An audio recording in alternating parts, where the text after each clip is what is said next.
নমস্কার, আপনারা শুনছেন প্রণমামী জগৎজননী থেকে। রামকৃষ্ণদেব নিজেই ছিলেন দেবতার এক অংশ বললে ভুল হবে, কারণ তিনি হলেন একই দেহে রাম ও কৃষ্ণের সমন্বয়।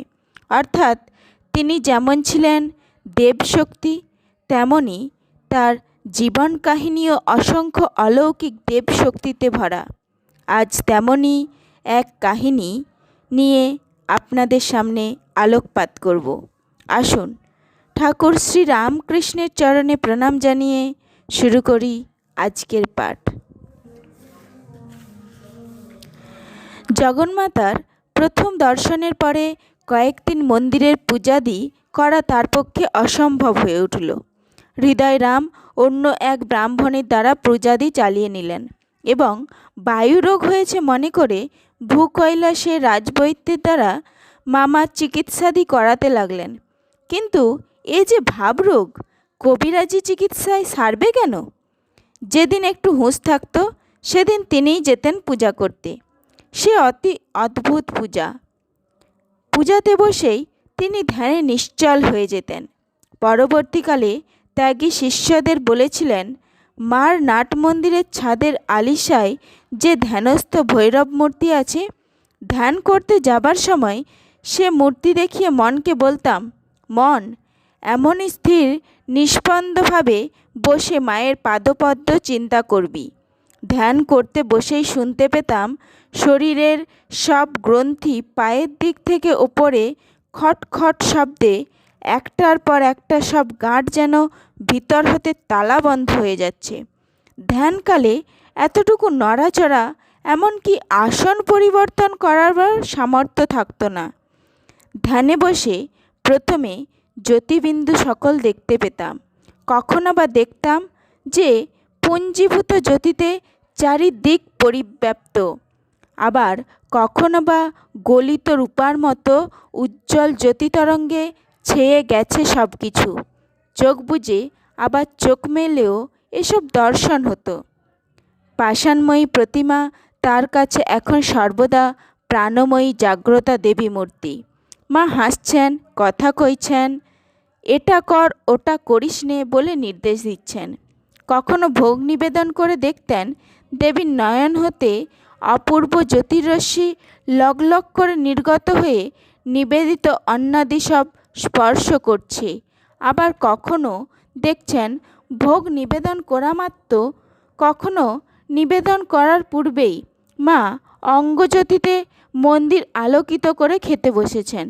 হৃদয়রাম একদিন দেখেন মামা হাতে অর্ঘ্য নিয়ে তন্ময় হয়ে ধ্যান করছেন। হঠাৎ চেঁচিয়ে উঠে বললেন, রোজ রোজ আগে মন্ত্রটা বলি, তারপর খাস। এবং পূজা শেষ না করেই নৈবেদ্য নিবেদন করলেন। শ্রীরামকৃষ্ণ বলতেন, মায়ের নাকের কাছে হাত দিয়ে দেখেছি, মা সত্য সত্যই নিঃশ্বাস ফেলছিলেন। তন্ন তন্ন করে দেখেও রাতে প্রদীপের আলোকে মন্দিরে মায়ের দিব্যাঙ্গের ছায়া পড়তে কখনো দেখিনি। নিজের ঘরে বসে শুনেছি মা পায়জোর পরে বালিকার মতো আনন্দে ঝমঝম শব্দ করে মন্দিরের উপর উঠছেন। তাড়াতাড়ি ঘর হতে বেরিয়ে হতে দেখেছি মা মন্দিরের দ্বিতলের বারান্দায় আলুলায়িত কেশে কখনো কলিকাতা, কখনো গঙ্গা দর্শন করছেন। আবার অর্ঘ্য সাজিয়ে প্রথম ওই অর্ঘ্যের দ্বারা তিনি নিজ মস্তক, বক্ষ, সর্বাঙ্গ, এমনকি নিজের পা পর্যন্ত স্পর্শ করে পরে তা অর্পণ করতেন জগন্মাতার পাদপদ্মে। এ কি সর্বত্র দিব্য দর্শন, না দেবীর সঙ্গে নিজের অভেদবোধ, না নিজের ভিতর ওতপ্রোতভাবে দেবীর প্রকাশ অনুভব করা? কখনো সিংহাসনের উপরে উঠে নিজের হাতে মাকে খাওয়াতেন, খা মা খা, বেশ করে খা। পরে হয়তো বলতেন, আমি খাবো, আচ্ছা খাচ্ছি বলে নিজে একটু খেয়ে মায়ের মুখে দিচ্ছেন। এখন হতে জগন্মাতা সর্বক্ষণ রয়েছেন তার সঙ্গে সঙ্গে, তার সকল চেতনা জুড়ে। মার সঙ্গে কথাবার্তা, হাসি তামাশা, রঙ্গ পরিহাস, মান অভিমান সব কিছু। ছোট ভট্টাচার্যের সৃষ্টি ছাড়া ব্যবহার কালী মন্দিরের আমলাদের দৃষ্টি আকর্ষণ করল। পূজার নামে এসব অবৈধ কর্ম? ভট্টাচার্যের নিশ্চয়ই মাথা খারাপ হয়েছে। এহেন অনাচারে যে মহা অকল্যাণ হবে। শঙ্কিত হয়ে উঠল সকলে। সব ব্যাপার বিশদভাবে জানিয়ে কর্মচারীরা যানবাজারে মথুরবাবুকে চিঠি লিখল।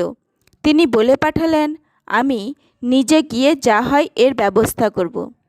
কাউকে কিছু না জানিয়ে একদিন পূজার সময় সোজা মন্দিরে গিয়ে হাজির হলেন মথুরবাবু। কে এলো গেল মন্দিরে সেদিকে ভাববিহ্বল পূজকের কোনো ভ্রুক্ষেপ নেই। পূজা করতে করতে কখনো আকুল হয়ে কাঁদছেন, কখনো উদ্দাম উল্লাসে চেঁচিয়ে উঠছেন, কথা কইছেন, অভিমান করছেন মায়ের সঙ্গে আদুরে ছেলের মতো। দেবীর প্রকাশে মন্দির জমজম করছে। মথুরের গা ছমছম করতে লাগলো। তিনি স্তব্ধ হয়ে গেলেন। এত ভাগ্য! এ কি দেখছি! নরজন্ম সার্থক হলো, ভাবলেন তিনি। অশ্রুপ্লাবনে চোখ ঝাপসা হয়ে গেল। তিনি আর কিছু দেখতে পেলেন না। চোখ মুছতে মুছতে তিনি মন্দির হতে বেরিয়ে যেমনটি এসেছিলেন তেমনই ফিরে গেলেন যানবাজারে। দেবী প্রতিষ্ঠা সার্থক হলো।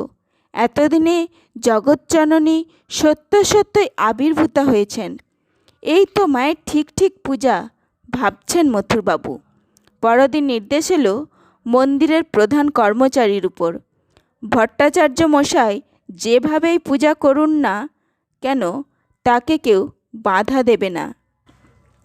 ওই দিন হতেই শ্রীরামকৃষ্ণের প্রতি মথুরের আকর্ষণ পরিণত হলো গভীর শ্রদ্ধায়। ক্রমে আরও অনেক পরিচয় পেয়ে বিদ্বান বিচক্ষণ মনিব মথুরবাবু জীবনের শেষ দিন পর্যন্ত তার অন্তরঙ্গ সেবক হয়ে রইলেন। জগন্মাতাকে নিয়ে ঠাকুরের গভীর ভাবাবেশ ও আনন্দবিলাস ক্রমে এত বেড়ে চলল যে তার দ্বারা নিয়মিত আনুষ্ঠানিক পূজা ক্রমেই অসম্ভব হয়ে উঠল। কখনো পূজা না করেই করেন ভোগ নিবেদন, পূজায় বসে ফুল চন্দনাদিতে করেন আত্মপূজা। আবার মায়ের তিলেক অদর্শন বিচ্ছেদে প্রলয় কাণ্ড হয়ে যায়। মা মা বলে আছড়ে পড়েন মাটিতে, সর্বাঙ্গ রক্তাক্ত হয়। মায়ের অদর্শনে শ্বাস রোধ হয়ে যায়, প্রাণ যেন ছটফট করে। জলে পড়েন কি আগুনে পড়েন তার কোনো খেয়াল নেই। তার ওপর সর্বাঙ্গে ভীষণ জ্বালা, বিরহাগ্নির দহনে তার সর্বাঙ্গ জ্বলে পুড়ে যাচ্ছে। ঘণ্টার পর ঘণ্টা গঙ্গায় পড়ে থেকেও সে জ্বালার শান্তি নেই। হৃদয় কবিরাজি তৈল মালিশ করলেন, ঔষধ সেবন করালেন, কিন্তু কিছুই হলো না। 6 মাস ধরে চলেছে এ অসহ্য গাত্রদাহ। হঠাৎ এক অভাবনীয় উপায়ে ওই দাহ সাময়িকভাবে শান্ত হলো। তিনি বলেছিলেন, একদিন পঞ্চবটিতে বসে আছি, সহসা দেখছি কি মিশ কালো রং, আরক্ত লোচন, ভীষণাকার এক পুরুষ যেন মাতাল হয়ে টলতে টলতে নিজের শরীর দেখিয়ে বললেন, এর ভিতর হতে বের হয়ে সামনে বেড়াতে লাগলো। পরক্ষণে দেখি কি আর এক সৌম্যমূর্তি গৈরিকধারী পুরুষ ত্রিশূল হস্তে শরীরের ভিতর হতে পূর্বের ওই পুরুষকে সবলে আক্রমণ করে মেরে ফেললে। তারপর হতে গাত্রদাহ কমে গেল। গাত্রদাহের উপশম হলো বটে, কিন্তু উন্মাদনার হ্রাস হলো না, বরং বেড়েই চলেছিল ওই ভাবাবেশ। একদিন এক বৃষদৃশ্য ঘটনা ঘটল। রানী রাসমণি এসেছেন দেবী দর্শনে। গঙ্গা স্নানান্তে তিনি মন্দিরে এসে শ্রীমূর্তির সামনে বসেছেন পূজা আহ্নিক করতে। রানী ছোট ভট্টাচার্যের মধুর কণ্ঠের মার নামগান শুনতে ভালোবাসেন, কানে যে সুধা বর্ষণ করে। পূজা করতে করতে তিনি ছোট ভট্টাচার্যকে মায়ের গান গাইতে অনুরোধ করলেন।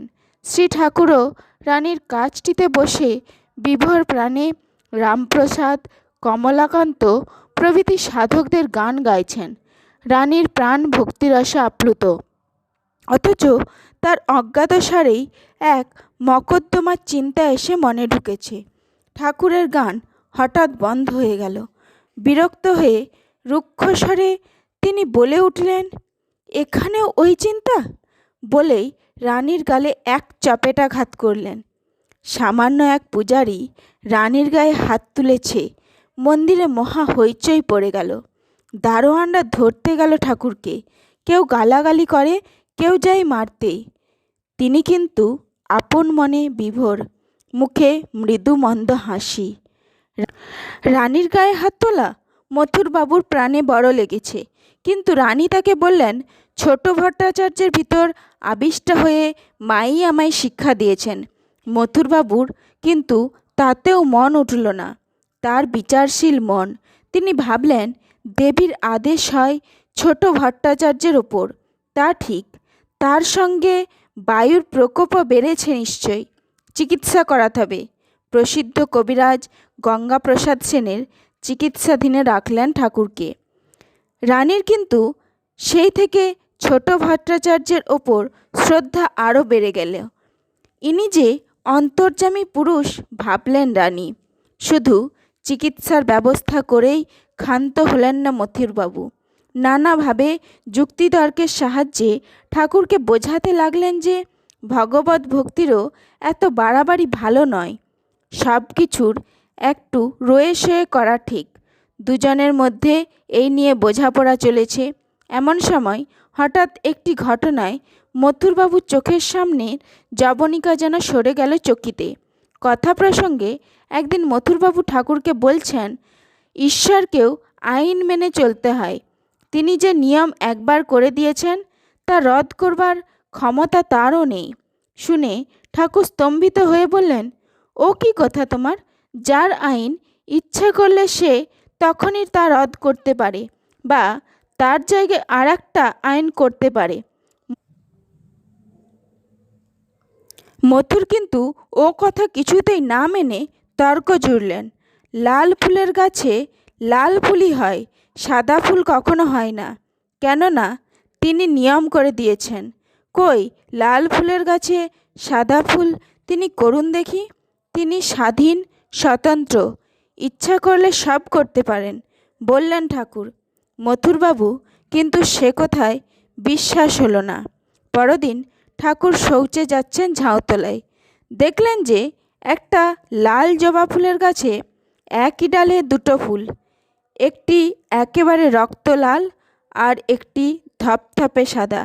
দেখেই ডালটি শুদ্ধ ভেঙে এনে মথুরবাবুর সামনে ফেলে দিয়ে বললেন, এই দেখো। মথুর তো অবাক।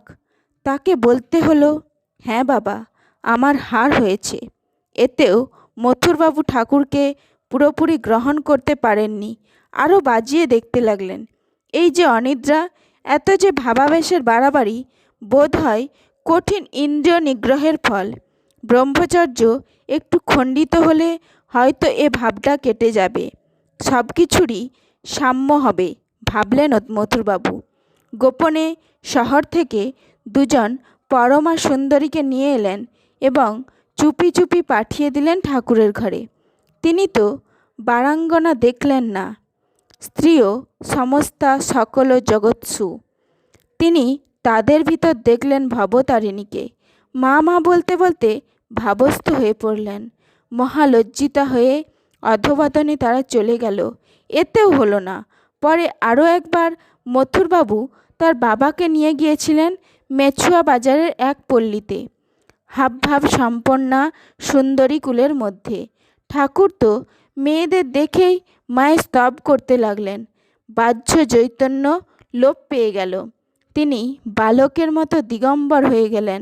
রমণীগণ তো অবাক, এও কি সম্ভব? এ কোন মহাপুরুষ? আত্মগ্লানিতে ভরে গেল তাদের মন।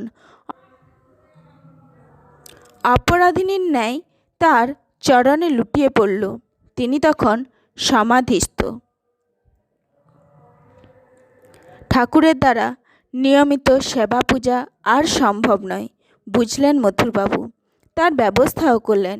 ওই সময়ে ঠাকুরের ক্ষুল্লতাতো ভাই রামতারক চট্টোপাধ্যায় চাকরির সন্ধানে দক্ষিণেশ্বরে এলেন। তার ডাকনাম ছিল হলধারী। ঠাকুরের অসুখ না সারা পর্যন্ত সাময়িকভাবে মথুরবাবু তাকে দেবীর পূজক হিসেবে নিযুক্ত করলেন। হলধারী সুপণ্ডিত, নিষ্ঠাচারী ও বিষ্ণুভক্ত। নেহাত চাকরির খাতিরে দেবী পূজায় ব্রতী হয়েছিলেন। কয়েকদিন পরেই তিনি বলি বন্ধ করার প্রস্তাব করলেন। বহুদিনের প্রথা, একজন পূজারীর কথাতেই কি তা বন্ধ হতে পারে? বলি বন্ধ করা হলো না।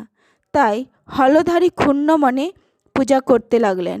প্রায় মাসখানেক পরে হলধারী সন্ধ্যা আরতি করতে বসেছেন। শুনলেন দেবী দৃপ্ত কণ্ঠে বলছেন, আমার পূজা তোকে আর করতে হবে না। যদি করিস তো সেবার অপরাধে তোর ছেলে মরে যাবে। হলধারী তত্ত্ব গ্রাহ্য করলেন না। মনে হলো মাথার খেয়াল। কিন্তু কিছুদিন পরেই খবর এলো তার পুত্রের মৃত্যু হয়েছে। শ্রীরামকৃষ্ণের পরামর্শে তিনি তখন থেকে দেবী পূজা ছেড়ে গোবিন্দজির পূজায় ব্রতী হলেন। হৃদয়রাম হলেন দেবীর পূজক।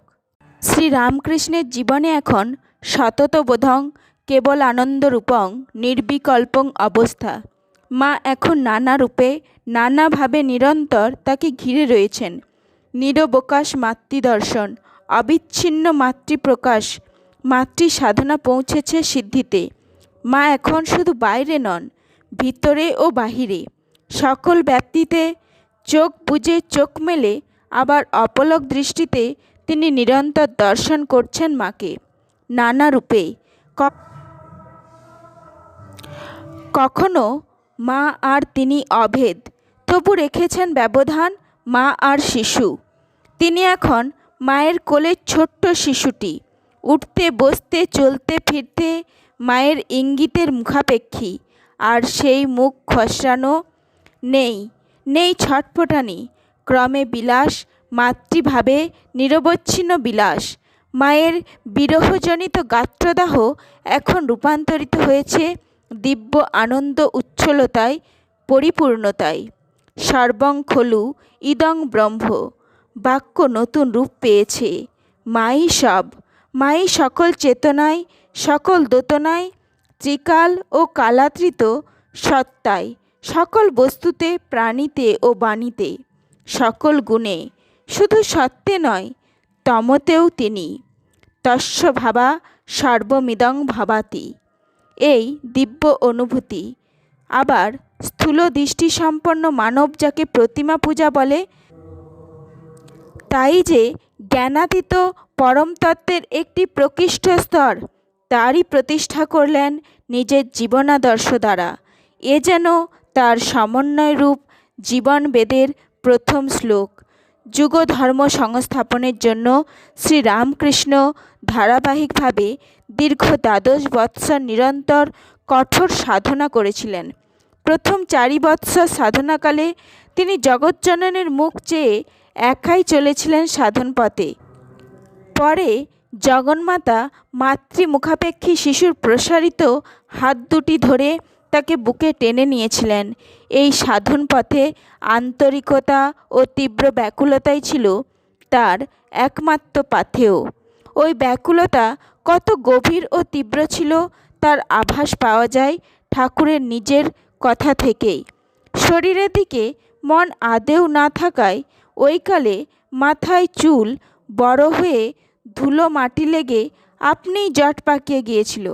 ধ্যান করতে বসলে মনের একাগ্রতায় শরীরটা এমন স্থাণুর মতো স্থির হয়ে যেত যে পাখিরা জড় পদার্থ মনে করে নির্ভয়ে মাথার ওপর বসে থাকত আর জটার মধ্যে ঠোঁট দিয়ে নেড়ে চেড়ে খাবার অন্বেষণ করত। আবার সময়ে সময়ে ভগবত বিরহে অধীর হয়ে মাটিতে এমন মুখ ঘষরাতাম যে মুখ কেটে রক্ত পড়ত। এইভাবে ধ্যান, ভজন, প্রার্থনা দিতে সমস্ত দিন যে কোথা দিয়ে যেত তার হুঁশই থাকত না। পরের সন্ধ্যায় মন্দিরের শঙ্খ ঘণ্টার শব্দ শুনে মনে পড়ত দিন শেষ হয়েছে। জীবনের আরেকটা দিনও বৃথায় চলে গেল, মার দর্শন পেলাম না। তখন তীব্র বেদনায় প্রাণ এমন ব্যাকুল করে তুলত যে আর স্থির থাকতে পারতাম না। আছাড় খেয়ে মাটিতে পড়ে মা এখনো আমায় দেখা দিলি নে বলে আর্তনাদে দিক পূর্ণ করতাম আর যন্ত্রণায় ছটপট করতাম। লোকে বলতো পেটে শুলো ব্যথা হয়েছে, তাই এত কাঁদছে। পরবর্তীকালে বালক ভক্তদের লক্ষ্য করে তিনি আক্ষেপের সুরে বলেছিলেন, লোকে স্ত্রী পুত্রাদির মৃত্যুতে বা বিষয় সম্পত্তি হারিয়ে ঘটি ঘটি চোখের জল ফেলে, কিন্তু ঈশ্বর লাভ হলো না বলে কে অমন ধারা কাঁদে বল দেখি। অথচ বলবে তাকে এত ডাকলাম তবু তিনি দর্শন দিলেন না। ঈশ্বরের জন্য ওরূপ ব্যাকুলভাবে একবার কাঁদুক দেখি, কেমন না তিনি দর্শন দেন। কথাগুলি আন্তরিকতার শ্রোতাদের মর্মে আঘাত করত। প্রথম 4 বৎসরে নানাভাবে জগন্মাতার দর্শনে প্রতিষ্ঠিত হয়েও শ্রীরামকৃষ্ণ জীবনের গতি তথায় রুদ্ধ হয়নি, চলেছিল বেগবতী স্রোতস্বিনীর মতো অনন্ত ভাব সমুদ্রে। তিনি এখন ডুবে গেলেন দাস্যভাবের সাধনায়। রামচন্দ্রের দর্শনের জন্য তিনি নিজের ওপর রামদাস হনুমানের ভাব সম্যক রূপে আরোপ করলেন। দাস্যভাবে সাধনার চরম অনুভূতির তার নিজের কথা থেকেই জানা যায়। ওই কালে একদিন পঞ্চবটিতে উদাস মনে বসে আছি, এমন সময় দেখি এক নিরুপমা জ্যোতির্ময়ী নারীমূর্তি অদূরে আবির্ভূতা হয়ে স্থানটি আলোকিত করে দিল। তার মুখে প্রেম, দুঃখ, করুণা ও সহিষ্ণুতাপূর্ণ অপরূপ লাবণ্য। ওই মূর্তি প্রসন্ন দৃষ্টিপাতে মন্থরপদে উত্তর দিক হতে দক্ষিণে আমার দিকে এগিয়ে এলেন। স্তম্ভিত হয়ে ভাবছি, কেই নি। সহসা কোত্থেকে একটা হনুমান উপ শব্দ করে লাফিয়ে এসে তার পাদপাদ্যে লুটিয়ে পড়ল। ভিতর হতে কে যেন বলে উঠল, সীতা দেবী, জনক রাজনন্দিনী সীতা, রামময় জীবিতা সীতা। তখন মা মা বলে অধীর হয়ে তার পায়ে লুটিয়ে পড়তে যাচ্ছি, এমন সময় চকিতে ওই মূর্তি নিজ শরীর দেখিয়ে বললেন, এর মধ্যে প্রবিষ্ট হলো। আনন্দে অভিভূত ও বাহ্য জ্ঞানশূন্য হয়ে পড়ে গেলাম। ধ্যান চিন্তাদি না করে এমন সহজ অবস্থায় কোন দর্শনাদি ইতিপূর্বে আর হয়নি। আবারও ঠাকুর শ্রীরামকৃষ্ণদেবের চরণে প্রণাম জানিয়ে এখানেই শেষ করছি। জয় শ্রীরামকৃষ্ণ পরমহংসদেবের জয়। নমস্কার। প্রণমামি জগৎজননীতে নতুন হয়ে থাকলে এটি সাবস্ক্রাইব করে পাশে থাকুন, যাতে এ ধরনের আলোচনা সবার আগে পেতে পারেন। ভালো লাগলে লাইক ও কমেন্ট করুন। আপনাদের উৎসাহ আমায় নতুন করে পথ চলার অনুপ্রেরণা যোগায়। ধন্যবাদ।